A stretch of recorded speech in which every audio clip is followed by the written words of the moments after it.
I'm David Riskin, retired Parks and Wildlife. I met Ron in '66. I think in Jerry Epstein's Maya archaeology class. And I remember Ron regaling me with stories of Sotano, with Belitla, with Huautla, with all the interesting sites of the Sierra Madre. I was a desert person and still am. I still am scared to death going into that part of the world. But Ron always regaled with the stories.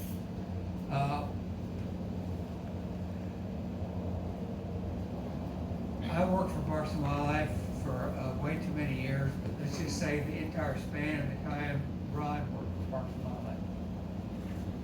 We traveled together, we worked on caves together, we worked on archaeology together.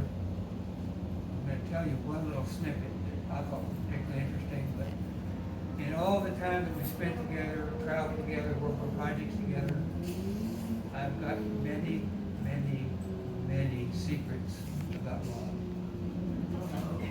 They'll stay that way. Many secrets. Pardon? Spill the beans. No. Come on, this one. But the part I remember the most was when they were working at Waco Tanks. I can't remember what year that was. It was in the early '70s. Logan was there. Dino was there. It was actually a group of archaeologists. Most of them were cavers. I do ecological work. Waco Tanks is an absolutely fascinating place, historically, naturally, biologically, ecologically. And I was interested in doing some paleoecological work. So I sat down with the archaeologists one night. We were camped out at the old Escatrews Ranch House. I remember specifically Ron and Logan. And I said, I'm looking for some really, really, really old rat shit. And I don't know how many of you know Waco Tank. It's this giant jumble of boulders.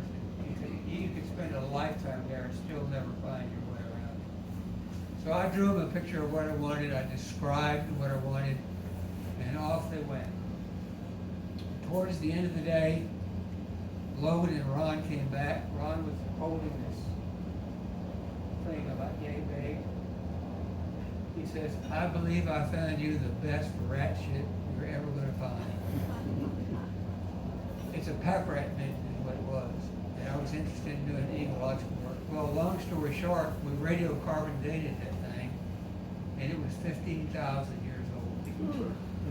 So we got a really absolutely amazing paleoecological story about Waco Tanks. It ties in with the history, the archaeology, and Ron and Logan were the ones who brought it back. But I remember Ron just holding it up high like it was the greatest treasure he ever found. It was just rich.